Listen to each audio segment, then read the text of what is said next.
Estamos retornando com Por Dentro da História, 100 anos do futebol de Nova Friburgo.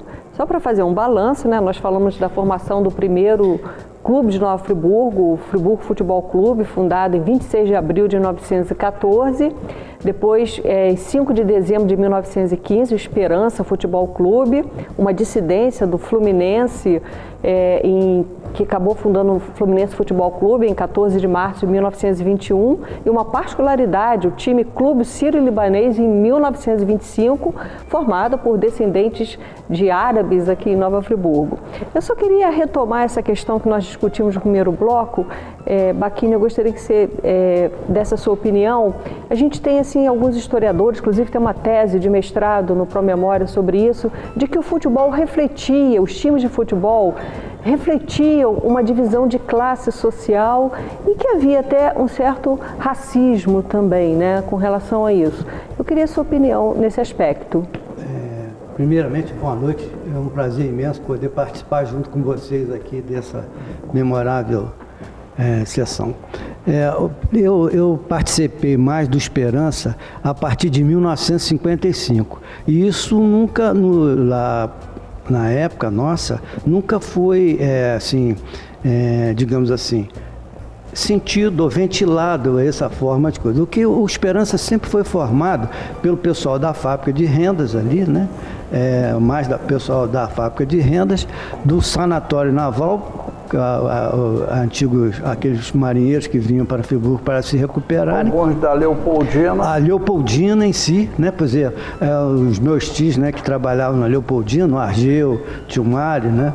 O próprio Ernesto, que era ali do Paysandu, e também os maiores jogadores do Esperança na época vinha tudo de Conselheiro Paulino. Realmente, era povão, como se dizia na época, né? Mas nós nunca sentimos assim qualquer discriminação, qualquer, né, afastamento das coisas, não. O que havia ali era uma paixão muito grande pelo doutor Jerônimo, né, o pai do doutor Amâncio, o Amâncio mesmo, né, o meu primo, José Tessarolo Santos, que hoje leva a rua lá, né, eram pessoas que, né, estavam sempre à frente de tudo lá. Minha avó, que ficou substituindo meu avô, foi digamos assim, o patrocinador do Costinha no Esperança. É ele que segurava o Costinha no Esperança, essas coisas todas, né?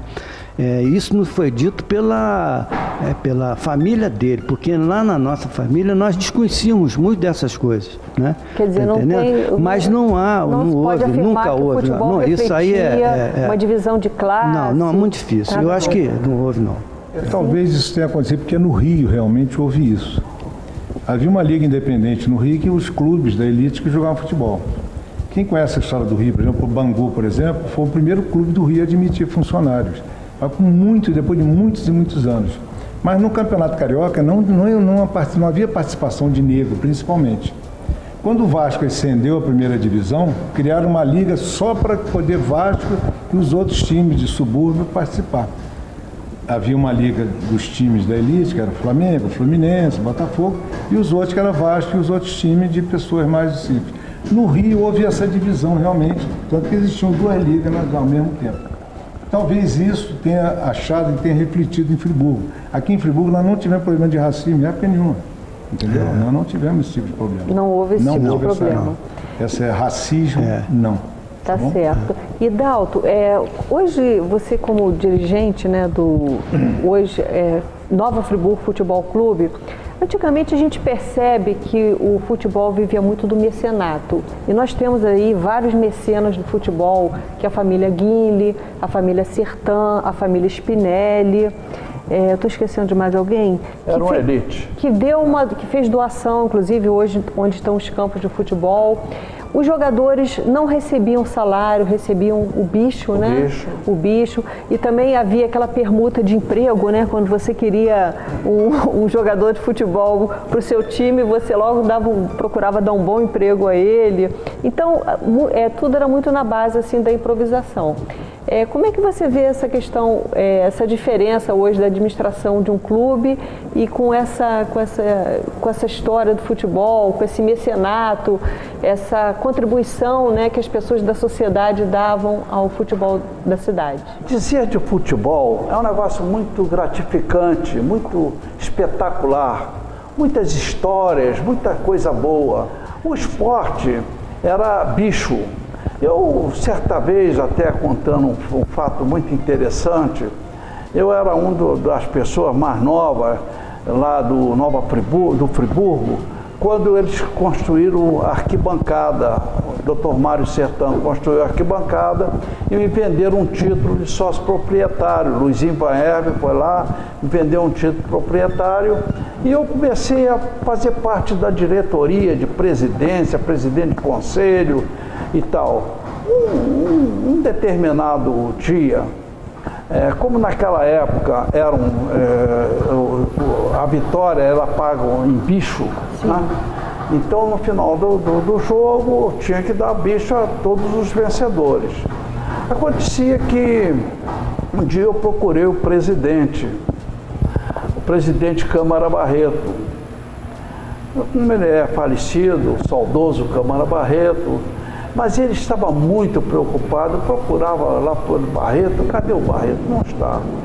Quando eu fui encontrá-lo lá no final, numa saleta, ele sem sapatos, de pé no chão, e andando para lá, para cá, caminhando, e super preocupado. Falei, o que está vendo, Barreto? Ah, Adalto, esse time mascote vence, juvenil, segundo time, primeiro time vence, aonde eu vou arranjar esse bicho? Então, o presidente estava até torcendo para o time perder, para ele não pagar o bicho. O problema era sério. Então, muitas das vezes, o presidente do clube tinha que sair do clube e ali na padaria do Narciso, padaria Friburgo, ali na praça, para pegar o bicho, o Narciso, coitado. O Narciso, então, quase todos os domingos, tinha que desembolsar um bom dinheiro para pagar o bicho, que quase sempre o Friburgo era o vencedor. Então, eram assim um clube com camisa vermelha. Quando entrava aquela camisa vermelha em campo, era um negócio, era uma festa, tinha o Jael, tinha o pessoal do Silvio Luiz, que é o Miguel, o Borracha e tantos outros, né? Então, o clube era composto o Jaburu e tantos jogadores que fizeram um sucesso do esporte amador em Nova Friburgo. Eu, quando vejo o esporte amador, que iniciou em 1914, né? Eu acho hoje primordial ter um esporte amador, o futebol amador tem uma continuidade, Janaína, porque centenário do futebol, e se for contar a história aqui, talvez a gente ficasse o ano inteiro aqui a contar a história de um passado tão brilhante, tão fantástico, de tantas famílias, de tantos atletas vitoriosos e bem-sucedidos, né? Então, isso é um momento muito, muito gratificante para todos nós. Eu que sempre participei da diretoria, da presidência do conselho, de todos os movimentos do Friburgo, depois presidi a comissão que foi oriunda da fusão Friburgo Esperança, né? Eu consultei a família Sertã, eles concordaram, e a diretoria do Esperança Futebol Clube na época, Onete Daflon, Dr. Olof, Dr. Hélio Guimarães e tanta gente fantástica da cidade que me procuraram e falaram, queremos fazer a fusão, mas são vocês? Está feita a fusão. Então, assim foi realizada a fusão do Nova Friburgo Futebol Clube para o sucesso da nossa cidade. Hoje, Janaína, registro importante que você está colocando aí. O Friburgo detém um dos maiores patrimônios existentes na cidade. Talvez se equipare ao Nova Friburgo Country Club.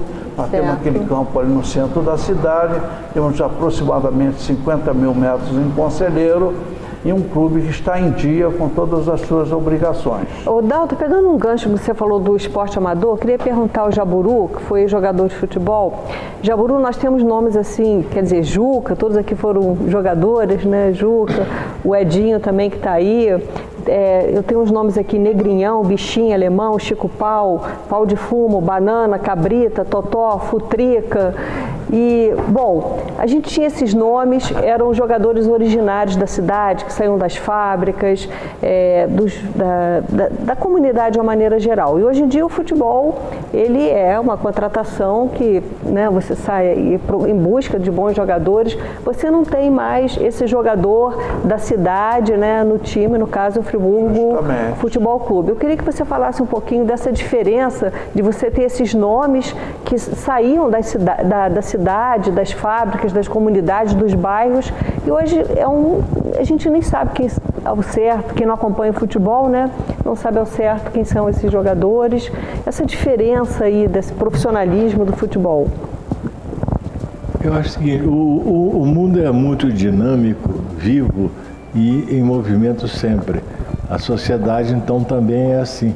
E as coisas vão mudando através dos tempos. Hoje você não pode ter um campeonato bem organizado, forte, que chegue a muitas pessoas, sem um profissionalismo bastante forte, rígido e muito bem organizado.